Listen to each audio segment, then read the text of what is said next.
Welcome to the Playbook presented by the Leaders Lab. I'm Ken Eslick, and if you're a leader or founder who wants to hire top talent, scale your business, and sell for more, you're in the right place. Each week, Annika Kwacha and I bring you practical, actionable advice that you can put to work immediately to make an impact in your business today. And now, here's this week's episode.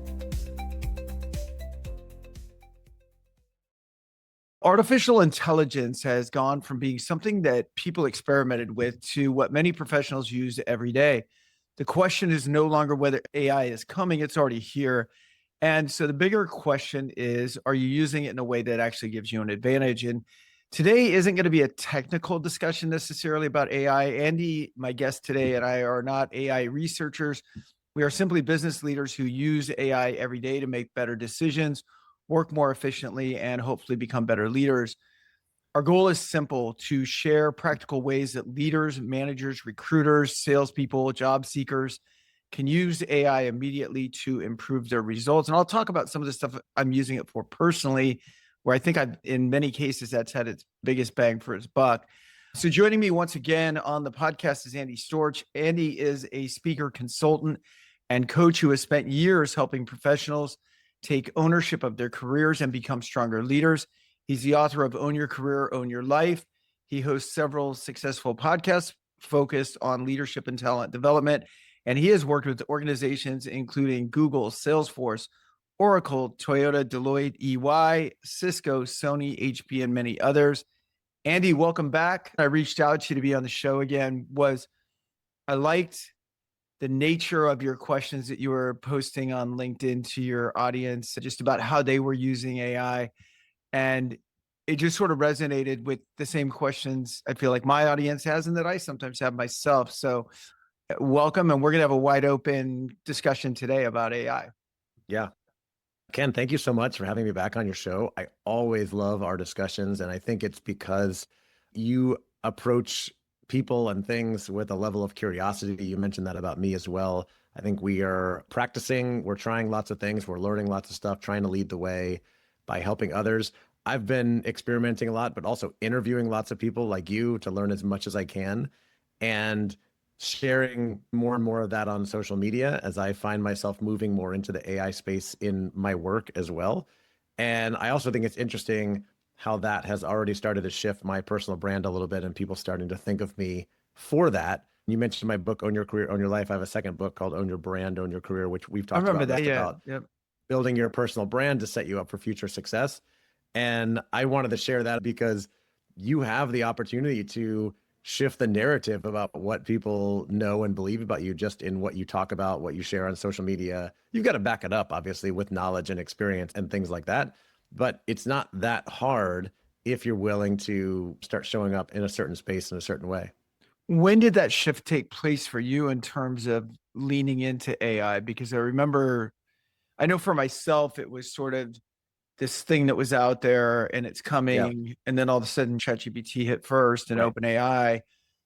When did you consider yourself an early adopter, or like when did you jump into all of this? I know some people who have been really early adopters. I'm actually have interviews scheduled with them for my podcast to talk with them soon and learn from them. I remember when ChatGPT came out, which was that September 2022, I think, something like that. And I downloaded it and started dabbling a little bit like many people.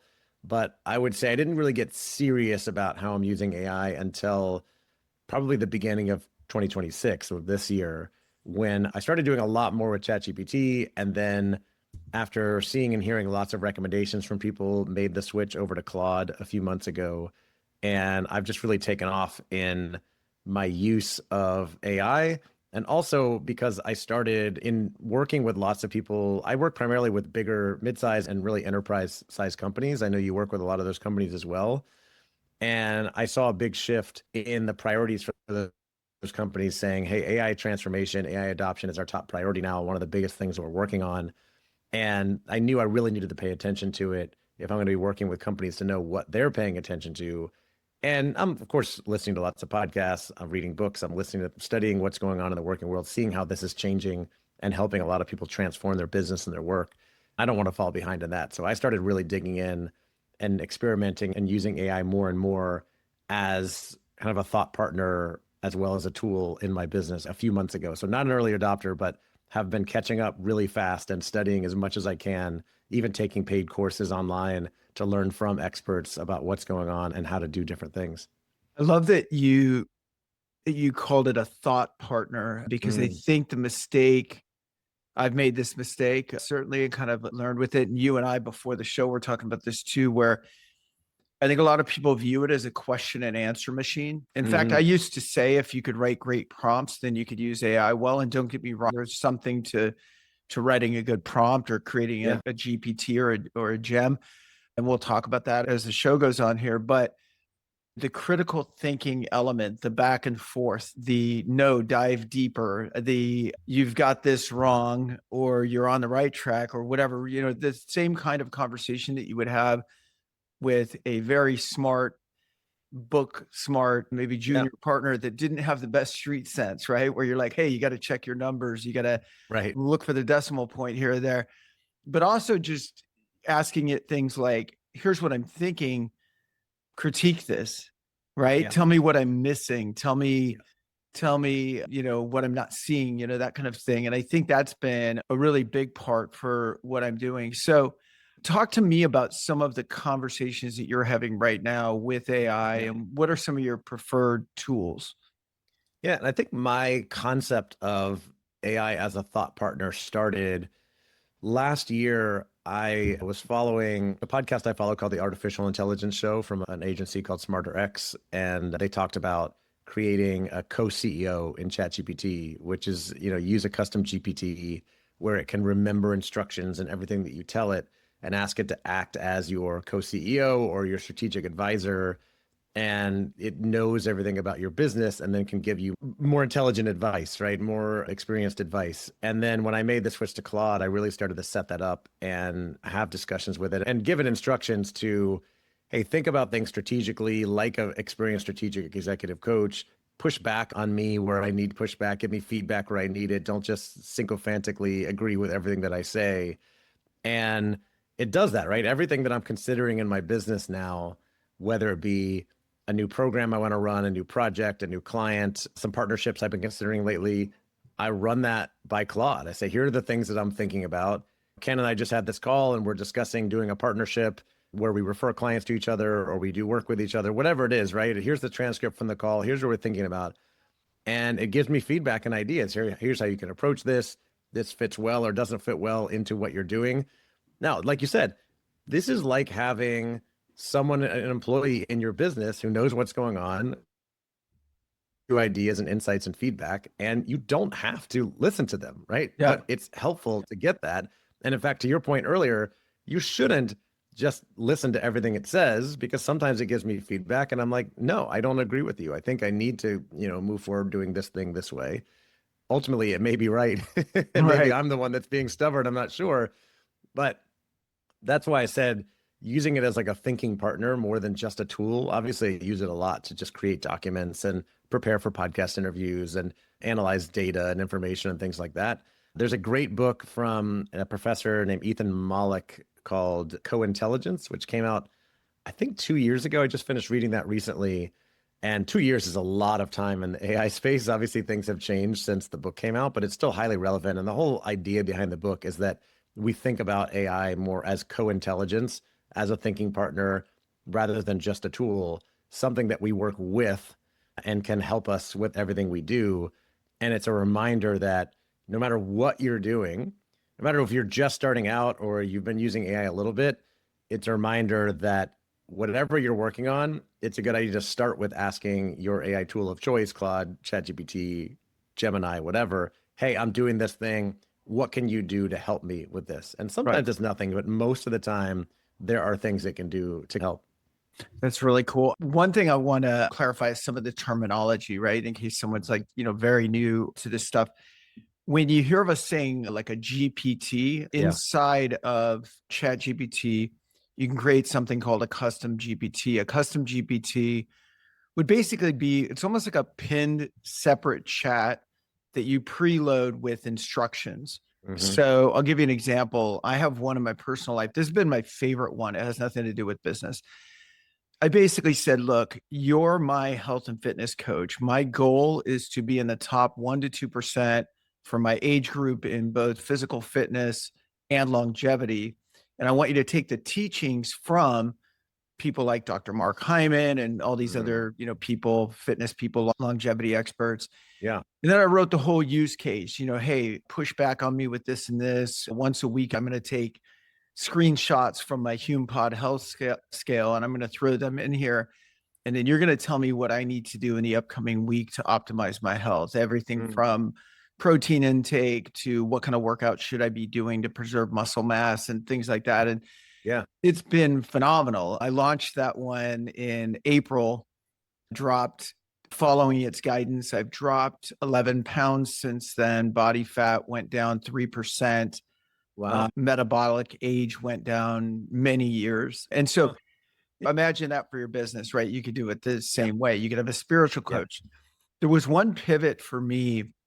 My daughter sent me a podcast. She knew I was interested in AI, and I was already dabbling in it, but I had never really listened to a professional give me guidance. I was just playing by myself, right, out of curiosity. And at that time, this is early 2025, I was having it construct documents. I was doing client research. I was doing and it was super helpful. It was great. But then my daughter sent me this podcast, and a woman named, I just looked her up, Callan Faulkner was on there. And she talked about creating these essential like archetypes or coaches, right? Where I could have a GPT within ChatGPT or a gem within Gemini that would be my health and fitness coach, could be my business advisor, could be I have a podcast producer, that basically tells me based on my camera and my lighting and stuff like that, how to adjust it. It already knows what all my equipment is. So yeah, but that was a pivotal, like when I got done listening to that podcast, which I just could not stop listening to. And then I had to listen to it. Normally we listen to podcasts on the go, right? I was in my car. I had to listen to it at my desk with a notepad. You know what I mean? Yeah, it's good when you're like to sit there and take notes. And that was one where I was like action point. And I would say that was my introduction really into looking at AI in a different way and really looking at what do we do on a day-to-day basis that can be supported by AI, can be replaced by AI. Let's talk about that for a minute. When you've been a workforce expert for years, I'm guessing what you get a lot from your audience, maybe I'm guessing incorrectly, but I'm guessing you get a lot of fear-based questions, is AI going to replace us and stuff like that? What are your thoughts around that? Just to go back to what you were saying before, I'm so glad you explained that. So using a custom GPT or a project in ChatGPT or a project in Claude or a custom gem in Gemini is really just about that enduring memory so that you're not repeating the same information all the time. It remembers all this stuff. And I have several of those in my business strategic advisor. I'm traveling a lot this summer, and I created one where I just gave it all of my travel info, flights, rental cars and stuff. And it can basically track everything in this one big project and make recommendations and things like that. Getting to your next question, I think this is a big issue and challenge that we have right now, that AI is progressing more and more. It can do all these things. You certainly see online, or maybe you have a friend who is a really fast mover, who is deep into it, who's like coding things, and you're thinking, wow, I'm really behind. I don't know what to do. Then there's a lot of people who are not using AI very much yet because they're scared, right? There's a lot of fear of like, what is AI going to do to humanity and society? And I don't have answers to that. I've been studying it a lot, listening to podcasts, reading different studies, looking at what some of the influential people are saying. There's a big debate out there right now about whether AI is going to essentially eliminate most jobs or end up creating more jobs, because as we know in the past, new technologies have eliminated jobs in the short term and created new jobs in the long term. Is AI like that? Or is it something completely different where ultimately robots are going to take over the world and none of us will have anything to do, right? We don't know the answer to that. So there's a lot of fear around that. There's certainly people who are ethically against AI because of what it can be doing to the environment, as well as the job situation. I mentioned to you before we started recording, I'm having conversations with my daughter, who's 12, on a regular basis, who's telling me not to use AI because it's evil and it hurts the environment. Sure. And I hear the same thing from anybody who has kids really younger than 30, right? There's a big backlash from Gen Z. We heard about, if you saw any of the commencement speeches online where people were booing the commencement speakers at Eric Schmidt, I think. Yeah, Eric Schmidt was Yeah. one of them. There was a woman at the University of Central Florida in Orlando, where I'm from, who got booed when she talked about AI being the next big industrial revolution, and everybody started booing because people see it as potentially destructive to humanity and taking job opportunities away from them. There's a challenge with that. And one of the things that I worry about, and of course I worry about humanity and the environment, and I don't know where all this is going, but I also worry for people who are avoiding AI or not using it because of these reasons. And then I'd be curious what you're seeing as a recruiter in the next 3 to 5 years. You show up to any job interview for any type of, we'll call it white collar or corporate type job. I can't imagine there being a job where someone doesn't ask you, how are you using AI to be 10x more effective than you would have been 5 years ago? And if you walk in and say, oh, I don't use AI, I don't think you're going to get hired. I think most companies are going to require it. AI is like, to me, it's like when I graduated from, university 24 years ago, it was really helpful to have Microsoft Office proficient on your Right. resume, right? And it Right. still has been for the last 20 years. If you Yeah. can't say you're AI fluent, then you are definitely at a disadvantage to those who know how to use the tools really well. I agree. I think it's like walking in and going, I just don't really use computers, I at don't use all. the internet. Sorry. Yeah. Yeah. That's just not my thing. Yeah. Um, I have, yeah, a couple of comments there. I did some research on the environmental impact of Mm, AI, and I'm not an expert here at all. And yeah. this has been a while, so I'm not going to quote exact figures. But what I do remember, because it was a concern of mine, does it make sense to, especially when I know I'm in there asking random questions and stuff like that. At top of my Right. head, what I remember is that like a standard chat search uses like 10 times the power of like a standard Google search. But Okay. a standard Google search is not giving you the same outputs. And the other thing is these platforms are under the gun to be net carbon neutral within the next Mm, few years for their own survival. yeah. You may say, Yeah. well, they're not going to do it. They don't care. And maybe you're Right. right. Yeah. But if you're thinking all they care about is money, this is a monetary issue for them. Like for them to Yeah. be able to sustain.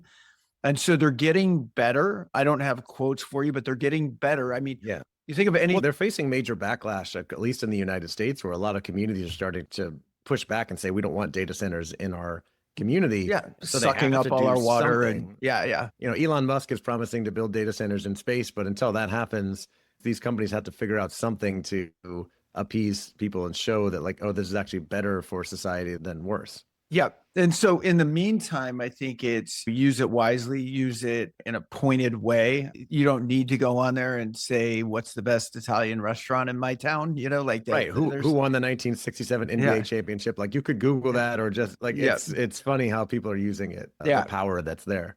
What do you think some of the best use cases are for leaders? So like in the workplace, I'm a up and coming, climbing the ladder kind of corporate leader.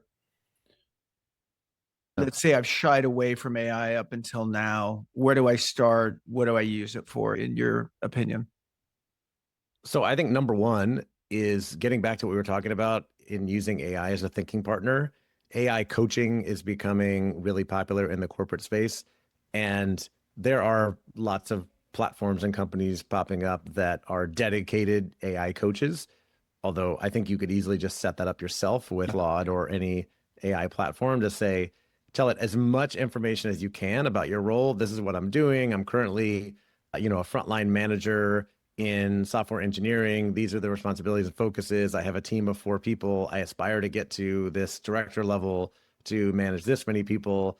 I have direct reports and I have biweekly meetings, one-on-ones. How can I approach this situation? You can use it for more in the moment coaching. My employee has been late on assignments 3 times lately. I don't want to come down on them. I know they have something going on at home. How do I approach this? It's not going to replace you, but you can get that in the moment coaching and advice on how to handle certain situations, how to show up better for your team, how to prepare. Use your judgment in terms of how much information you want to give it, because there might be company policies in place that state that you should or shouldn't use certain tools or give certain information.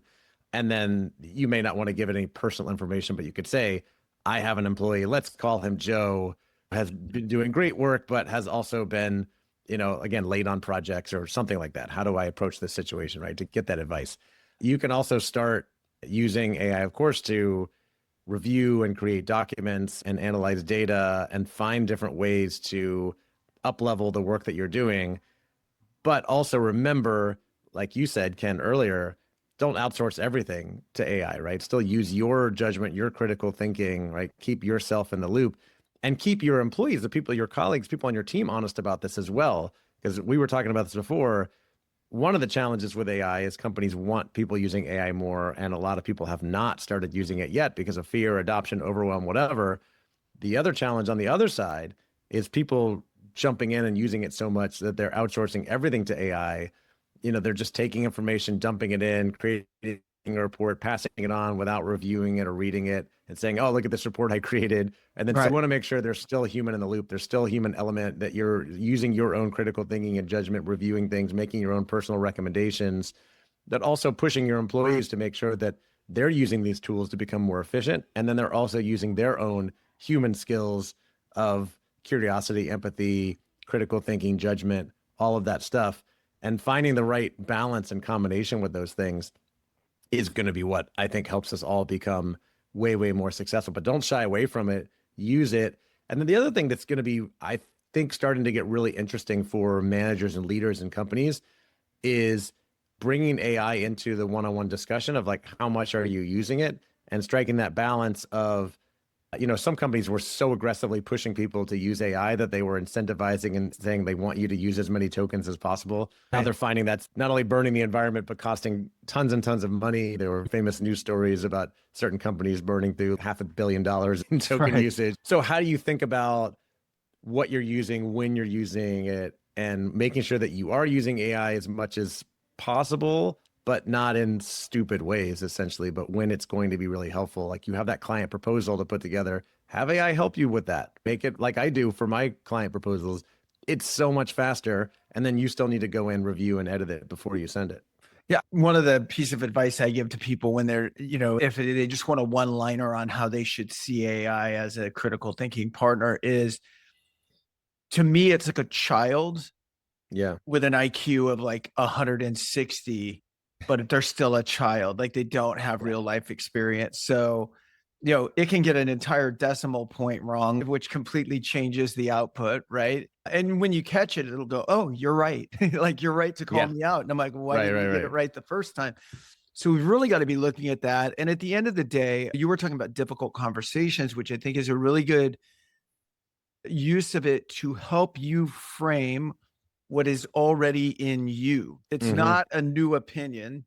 It's helping you frame based on the information you gave it, of saying, here's an approach you might try. The more information I give it, the better. If you were my employee and you did not take criticism well from past experience, and I had a conversation which could be viewed as critical for you, I could tell it all of that, right? Andy and I have worked together for 3 years. Andy's a great employee, but he's a little tough to coach because he doesn't always take advice the first time and tends to push back or get defensive. And here's the situation.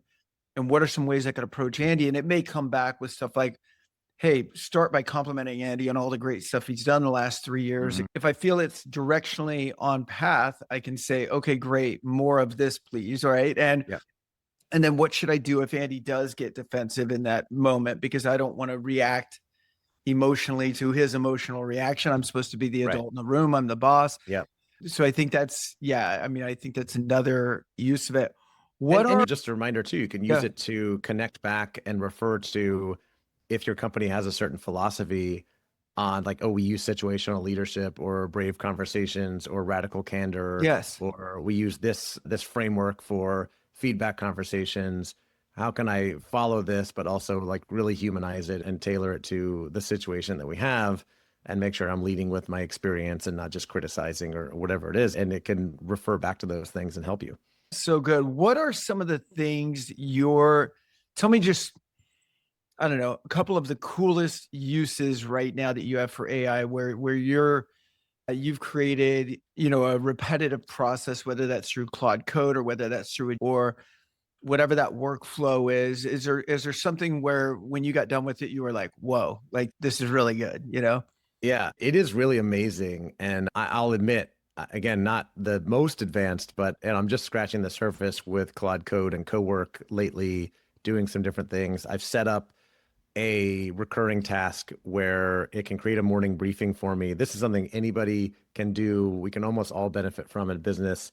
It connects to my calendar and my email and my CRM, and can go in and say, okay, here's the meetings you have for today.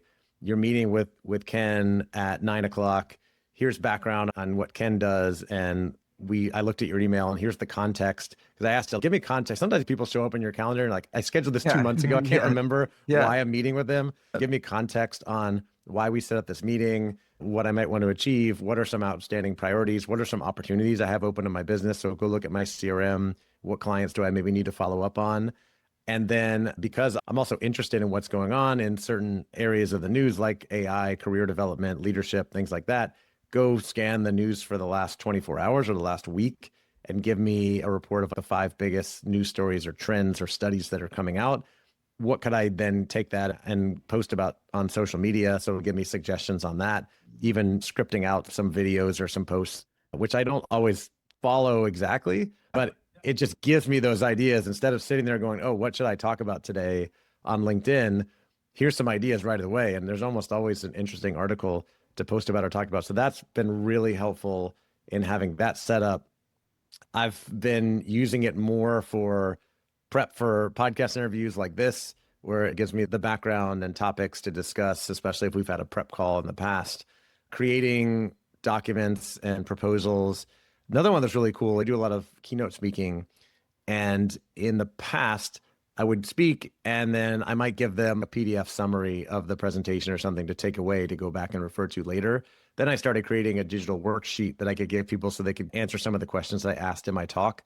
Now I've had Claude take essentially the transcript from my talk and the questions I ask, as well as content from my book, and go create an online assessment that sits on a hosted website that people can go and answer questions from my talk, and then it'll give them an AI created career roadmap essentially for them to like, hey, here's your plan for the next 2 years to go. And it's done in your voice because they're leveraging your assets. It's leveraging some of my IP and the things that are in my book and that I talk about. And here's how you go about owning your career. Here's the things that you can do. And then I can also tailor that to what the client company has. If they have certain values, certain things they advise their employees to do, even as simple as some clients say, we want you to go fill out your individual development plan. Some companies say it's a personal development plan. Some companies call it a career roadmap. So we can call it that and add in their logo and everything. And it takes me a matter of minutes to spin this up with Claude, and then I can either host it or send it to a client and they can host it on their side. It's amazing what you can do with this stuff now if you're just willing to give it the information it needs. Again, like the output is dependent on the input and as much context as it needs, and then create some of these things and then go back and forth. It's not always going to be perfect the first time, but this didn't take that long. And I think it's something that can be really valuable. Stay with us. We'll be right back after these messages. You know, most leaders don't build organizations, they build cages, and you can't grow if everything depends on you. Whether you're a founder scaling your company or a corporate leader running a high-performance team, growth starts with people. And that's why the first pillar at the Leaders Lab is building the right team. Before you scale, before you sell, before any big initiative, you need the right leaders around you. Our team has placed over 1,000 executives into Fortune 500 and fast-growing startups and supported over 75 acquisitions along the way, helping leaders create over $1 billion in enterprise value. At the Leaders Lab, we help you hire top talent, scale with confidence, and build a business or team that can thrive without you. Take the free Scale Up scorecard at theleaderslab.co or email me directly, ken@theleaderslab.co, to find out how ready your organization really is for growth. And now, back to the playbook.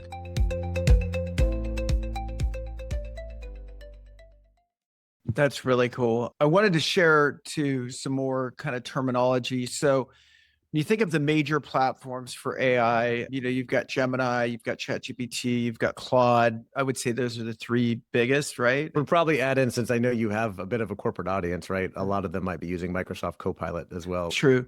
One of the most popular inside companies because of Microsoft deals. Outside of companies, you don't find too many people using it. And what I would say is, if you're wondering kind of where to start, it kind of depends. Like if all of your data lives in the Google ecosystem, you already have Gmail or Business Suite or whatever through Google, Gemini can be a great add-on. I use Gemini. I like it. It's particularly good at finding documents in my Google Drive, connecting to my Gmail, my Google Calendar, pretty effortlessly because it's built in. It's part of the suite. And I imagine Copilot, which I've never used, is the same, but for but for Microsoft users, ChatGPT is like the OG, and I feel like it's a pretty good all-around utility player. And then you have Claude, and Claude has become kind of the thing. I think people that lean into AI are leaning more into Claude, and I can tell you are by some of the conversations. And then there's these different versions of Claude. So there's Claude Cowork, and then there's Claude Code. And I imagine what you developed earlier when you're talking about your daily briefing, that sounded like a job for Claude Code.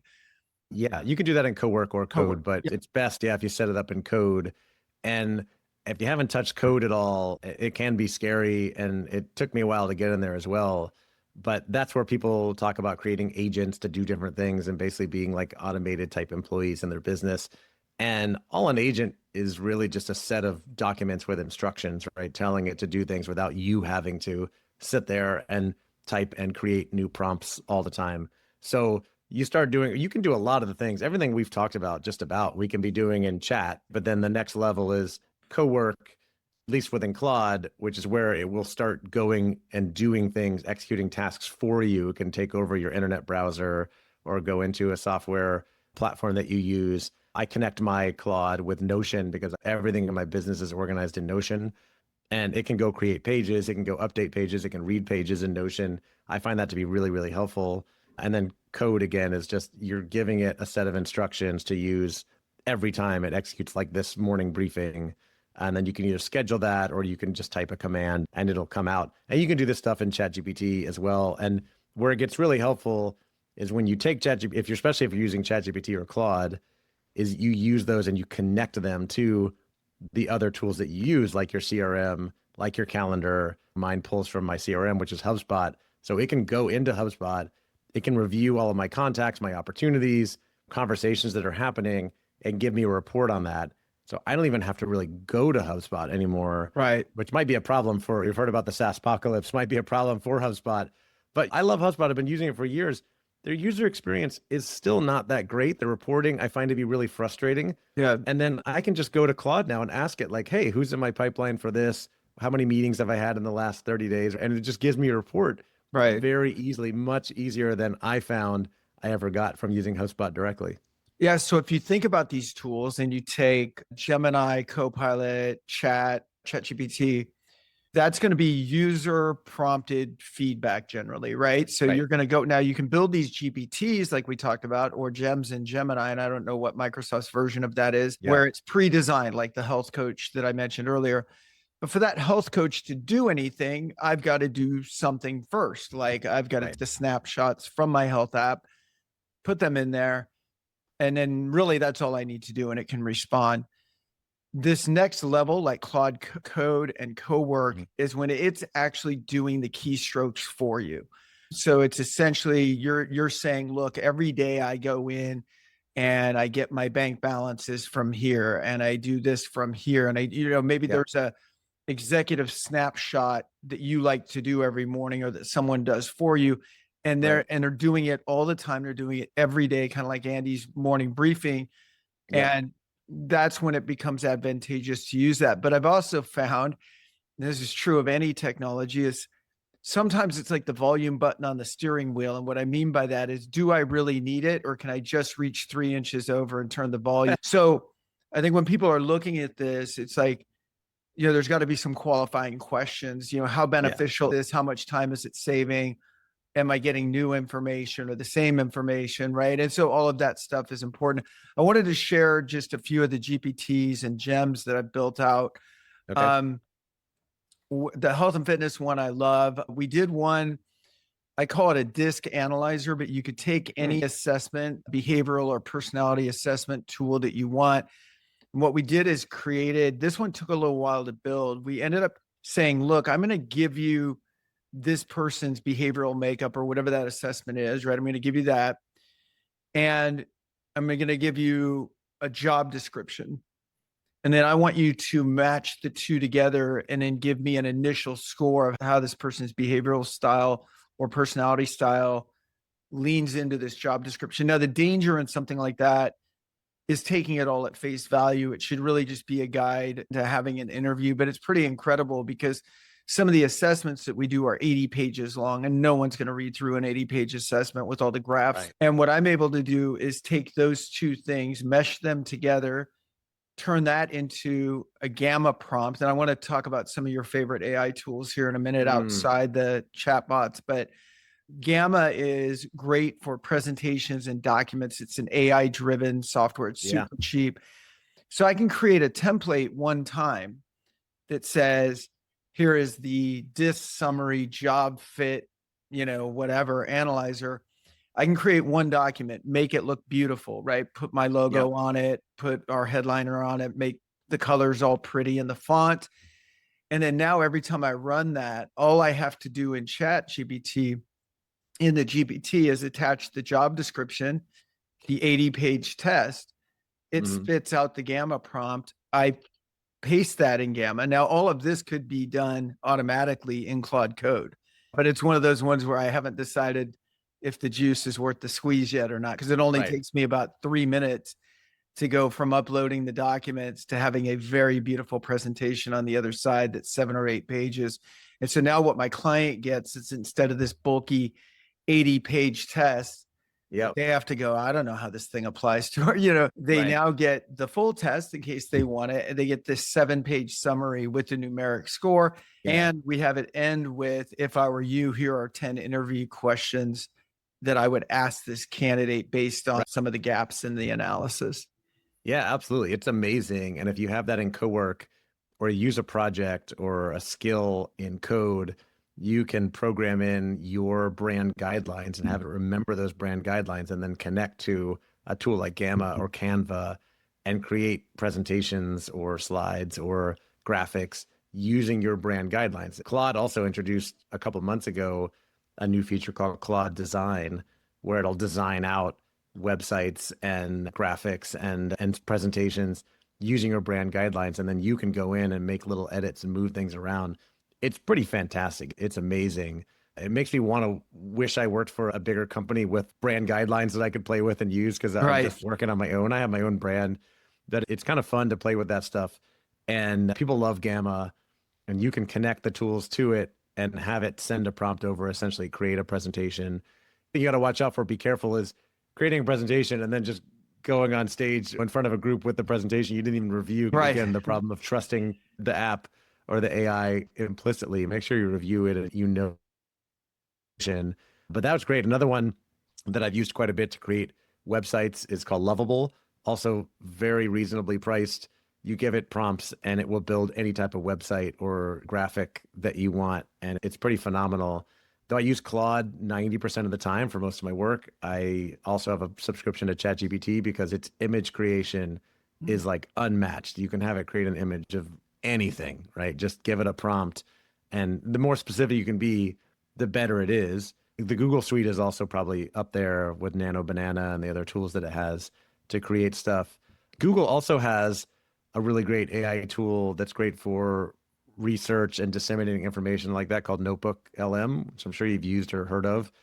And Notebook LM is great for anybody that's analyzing a bunch of information, because you take a really long document or a transcript from a YouTube video or a podcast like this one, you dump it in there and ask it to create its own podcast version, to create an infographic, to create a summary. And it's really helpful. I've had it create infographics on meetings that I've hosted. So it's amazing what you can do. And again, the more guidance and context you give it, the better the output's going to be. And then make sure, like you said earlier, using a custom GPT or a project giving it that enduring memory so it remembers everything. So you're not repeating the same prompts every time. No, that's been key. I mean, once we find something, once I'm asking it something twice, I'm like, do I need to just create a GPT out of this? And then I tweak the GPT over time, right? To make it more effective or more in line with what my particular goals are. So I'm going to share a couple more GPTs that I thought might be helpful. One would be for business development. So, and this is super simple. I'm going to paraphrase, but I'll essentially tell you what it said is. So I feel like discovery calls with a client in most businesses should follow this framework. I'm not unique in this. I didn't create this framework. It's been taught to me for decades, but you always start with rapport, right? You gotta get to know someone a little bit, to get them to like you a little bit. And then you leverage that rapport with them personally to move into company specific questions, to move into program specific questions, to then move into your thing, right? Generally. And so what we need for research, I think in most businesses, whenever we're meeting with a potential client, is who are they and who is their company? And in the past, what I would do is anytime I had a new client call, I would block the 30 minutes prior to the call and say, that's when I'm going to do my research if I didn't get to it the day before. Now I can literally roll in, technically I could roll in like 1 minute prior, but I do want to review what AI is spitting out. So I'll jump in about 10 minutes prior. And because of the way I wrote this thing, I essentially said, all I'm going to give you is their LinkedIn profile link and their company webpage. And then you format for me the outline of a discovery call. Now, I don't follow the outline soup to nuts. I'm really just looking for the research of, in this example, who is Andy? What does Andy's company do? What are some of their key initiatives? And I can have an intelligent conversation based on that. And I can do it like, nothing by copying and pasting a couple of prompts. If I want to build out a code to that, if those links were already like in my calendar, I could have that just fetched. But right now I cut and paste them. So that one's been huge. We do a transcription decoder, which a lot of software platforms already do. So for example, in this Zoom meeting, I could go get a Zoom summary at the end of it, right? See what Andy and I talk about, but I don't love those. Those aren't tailored to me. That's made for every single user of Zoom. So I can do a transcription decoder. All I have to tell it is, here's the transcription for the meeting. And this was either a podcast guest, a client, or a candidate for us in recruiting. Summarize it for me based on those 3 platforms, based on how I've already told you I want those meetings to go. And it's going to spit it out in a way that I can cut and paste into my ATS. One thing we didn't talk about that I think we kind of did when we were talking about difficult conversations, but one of the things I hated the most, Andy, I love giving performance reviews. I hate writing them. I'm a terrible writer. Well, I hate branding myself that way. I'm a challenged writer. I'm a slow typer. It takes a while for me to get the thoughts out of my head. But again, if I can have this partner that I can go back and forth with, then you literally just speak to it like you would another human. So here's what's going on with Andy. Here's how long he's been with me. I'm going to read you the results from his last review. And here's my interpretation of where his progress has been in his areas needing improvement since then. Here are his scores on customer satisfaction index. Here's where he's at as a percent of sales. Help me put it all together, right? I remember the daunting task of having like 10 or 12 direct reports coming up on that deadline, because I would spend an hour to 2 hours on every one. And don't get me wrong, I still want to give it that level of care that I'm getting it, but I'm doing it better now and I can do it in a few minutes, right? Because the writing of it, I'm spending more time reviewing it than I am writing it now. You know what I mean? I'm spending more time going, am I conveying the right message? Am I saying it the way I want to say it? And if not, I can go back and continue to go back. So now writing reviews, not a big deal at all. Yeah. 2 things you reminded me of. That's amazing. One thing that's really been taking off for people lately is using more voice to text. There's an app I use called Whisperflow that are the most popular out there. There's another one called Willow. There's other ones. And the AI tools also have their native, like you can just press the microphone button. But you mentioned being a slow typer. I've actually always been a really fast typer. I took a typing class in high school that really paid off. And now I'm losing that advantage over because we speak at the same speed. You're a New York guy, right? So maybe it's a little bit faster than me. But yeah, that's what everybody's doing now, is just hold the button on your keyboard and speak to it like you're talking to a human. You can ramble. You don't have to keep your thoughts highly organized because it will organize it for you.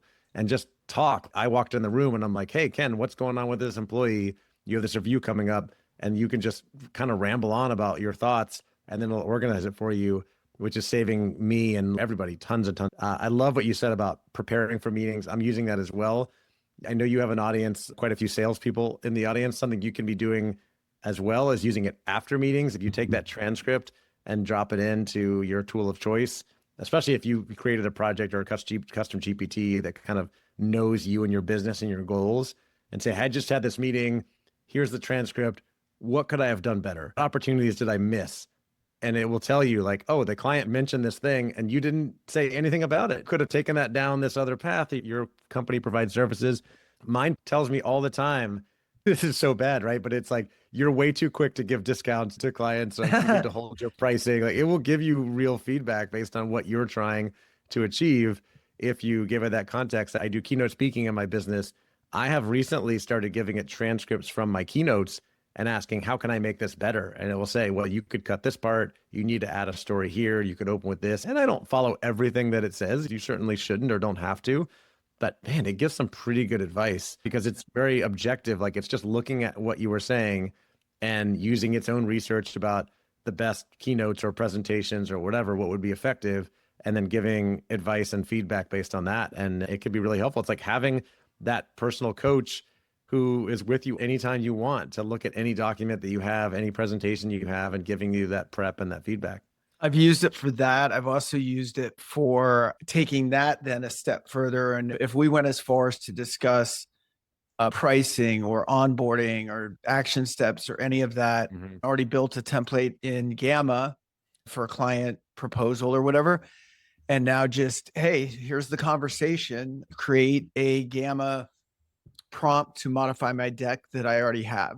And now I can take the whole thing. It's beautiful. It's done in 5 minutes. And again, this was another area for me where I might have spent a couple of hours really crafting something that looked great. And now all I have to do is pop the client's logo on it, review, and make sure that my AI tools got it right in terms of what I quoted and stuff like that. And we're off to the races. So that's really been huge.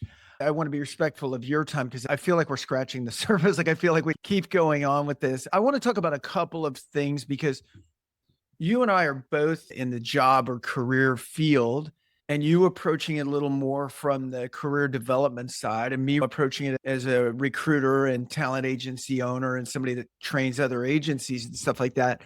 Yep.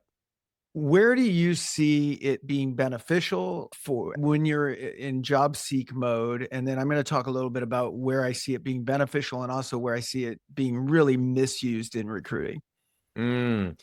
I haven't dug in a ton on the job seeking side, but I would say the research element is huge, right? Yeah. You can set up that recurring report to go out and scan job sites and LinkedIn to say, okay, what are the latest things that are being posted? What are the latest trends being talked about? What jobs have been posted? Yeah. And what should I go apply for that is, based that connects back to my strengths and my experience and things like that. Love We it. definitely have something like that set up. Research obviously on companies, and before you go in for a job interview, using it as that coach, knowing who you are and what your experience is and the types of jobs you're going out for to give you the strategic guidance and advice on, oh, you have these interviews coming up or you're applying for this job. But I would also remind people not to overly rely on AI. Remember that relationships are so important. If you can go out and connect with people on a human level, right? Build relationships, get referrals, introductions. I think that's still going to be paramount to just about anything out there. Working with a really great recruiter who can help you find those positions and building your personal brand as well. Are you creating any type of thought leadership? Are you posting anything on LinkedIn? It doesn't have to be groundbreaking, just some of the things that you're learning and talking about. I mentioned I'm learning about AI. I'm creating new things in there. I'm posting about it, about what I'm learning and I'm doing, and it's getting people's attention. Many people have mentioned it to me. I don't have to be the foremost expert in the world to talk about something that I'm interested in and I'm growing my skills in. And I've already had a couple of job opportunities come from this, from CEOs that are friends of mine saying, hey, I saw you were talking about this. We're looking to do more in AI. Do you want to come help us? Yeah. It's incredible the opportunities that can come when you're leveraging really great relationships and you're building a brand around a certain subject matter.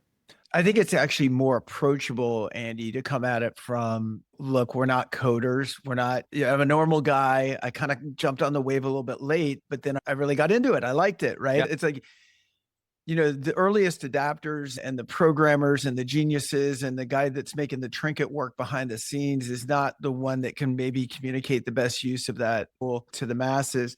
I love the tip that you gave around research. There is no excuse to walk into an interview unprepared in terms of your meeting with and what that company is all about. If I was actively interviewing right now, I could create a GPT that said essentially something like this. In this GPT, I'm going to give you normally just 2 links, one to the company page, one to the individual that I'm working with. I'll be interviewing with this company. And again, almost like the same one that I was doing for client research before, I need to know a little bit about who I'm give it the job give it the job posting as well. Here's exactly. the job that would be a great third one. And so you could tweak it from there, but that's about it. I can tell you in recruiting, amazing for repetitive process type work, like bringing people into our system and all of that, giving us guidance from that meeting that I might have with a client and what their needs are, taking that transcript and then saying, help me build a search. I think where people are missing the boat is if you asked anybody, Andy, and I know you've talked to a lot of job seekers, even from 5 years ago, if you said, do you think your interview process was personal enough, or do you think it should have been more personal? Everyone from the beginning of time would say no. Like more often than not, I was treated a little more like a number, or someone didn't even follow up with me when they said they were going to. I went weeks without hearing anything, and then the job post was taken down. So this idea that like robots and AI can start replacing you as the hiring manager is just an awful way to do it. Or for recruiters using chat bots and AI avatars to conduct I've heard nightmares about this. Yeah. It's the worst. I mean, I think anytime you're using AI to replace where there really should be a human being doing it, you're on a slippery slope. And so I think the behind the scenes stuff, the stuff that makes you more efficient, great. But where there's an opportunity for connection and contact in any line of work, but I'm using recruiting because that's mine, definitely don't miss that opportunity. Where do you think things go, Ken? I know we're running out of time here, but where do you think things go where more and more people are leveraging AI tools to optimize their resume for keywords and all these things, and companies are using AI tools to analyze the horde of resume, because more resumes are coming their way, right? Because it's easier than ever to spin up a custom resume, and we still want humans in the loop. Like, where does this all go? I think it's almost like radar detectors and cops using speed guns, right? Like they both keep getting better all the time. But I think if you're a candidate, you're foolish not to have a polished resume, right? Because there's so many tools that can just do that for you for nothing. You don't have to spend hundreds of dollars to a resume writer to do that. So you want that. And then I think on the client side, fine, you're going to have your ATS that sifts out certain keywords, and maybe more people make it past the gate. And then maybe there could be a simple in between. I'm not trying to backtrack on what I said about human interaction, but maybe there's a 3 or 4 question thing to get you into the system. Let me give you an example. Let's say I'm hiring for an outside sales rep, and someone without outside sales experience crafts their resume in a way to make it look like they do have that. Right. But I could have a 3-question qualifier that is kind of the gatekeeper that just says, hey, just for clarity, this is a revenue generation role. Are you currently somebody that calls on clients, lands new business, and is responsible for a certain amount of business? Because if not, it's not going to be the right fit for you. Do you have a college degree? Whatever those requirements are, right? You can have a very short, you don't want to make the path for a candidate to engage too high, but something where they can answer 3 questions in a minute. I'm fine with that. And I think that's kind of your second gatekeeper beyond your ATS, just screening people out. I think it's there's maybe that you can add in that AI element to screen people for that first level. And it's probably necessary because it's easier to apply for jobs. I'm sure that, and with the tough market that we're in, I'm sure hiring managers are getting more resumes and applications than they used to in the past. So they need help. But then you still want to have real conversations with top candidates and find out who's going to be the best fit. Yeah, and Andy, I'm still shocked listen, I guess I shouldn't be, because before ChatGPT, there was Google, right? You had the ability with Google to look up a company, go to their webpage, find out their mission statement. If they're publicly traded, get an idea of their market cap and how many employees they had. You could do all of that in 5 minutes, and yet there's still an astounding percentage of people that show up to interviews unprepared, right? So there's a bigger tool now, a faster tool. It doesn't mean that the disengaged are going to be engaged. It just means that those that are engaged have a bigger hammer. And in fact, I think I'm going to title this episode something like, AI won't replace you, but someone using AI might.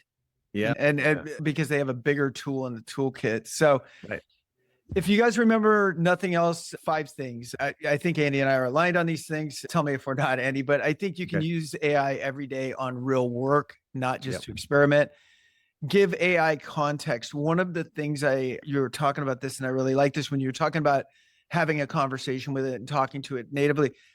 I mean, unfiltered. Like I'll say things like I would say to a human being, like, good job on this, because it understands what good job means. It understands it directionally. It's on the right path. So I might even say, good job, but you missed this. The same way I would talk to a coworker or something, right? That context means a lot. Ask better questions. So treat AI like a strategic partner, not just a search engine. Verify your important information. AI is powerful, but not infallible. And stay curious. I think AI is a tool for the passionately curious. And I think that's why you're using it so effectively, Andy. Better input creates better output. Give it as much context as possible. For people that are just starting out and haven't used AI very much, what I usually recommend is first, get a pro plan, pay the $20 a month because the value is incredibly high, whichever tool you choose. Second, give it context on who you are, what you do. I mean, you could sit down and say, I'm a manager of accounting at a 500-person firm. What are 10 ways that I could be using AI right now to help me do my job better? It's going to give you those ideas. And then third, when you're ready to go deeper with it, sit down and ask it to interview you. Say, interview me, ask me at least 15 questions about my work and my goals, and turn on that voice to text and just talk with it like it's a human coach or advisor, and tell it everything that you feel comfortable with. Be careful with personal information, but share everything you can. And the more context it has, the better advice and feedback and coaching it can give you in the work that you're doing. And then from there, just keep building, be curious, try new things, and you're off to the races. I love that. And I don't mean for every one of our comments to generate a new comment, but gosh, you just reminded me of something because it's so good. When I heard that Callan Faulkner podcast, the first thing I did was I went in, because I was using the free version. By the way, on the paid plans, your information is supposed to remain private, right? We'll see if it does, but it's supposed to. I went in and said, to your point, here's who I am. Here's what I do. Here's my kids. Here's my wife. Here's where I live. And I uploaded my own DISC assessment, Myers-Briggs, and all that stuff into the platform. So it knows how I'm wired. It knows how I think. And it just kept building from there. So great tips today, Andy. Really good to see you again, brother. Yeah, thank you, Ken. This was awesome having this discussion. I love learning from you, talking with you, and looking forward to talking more in the future. All right, man. Thank you.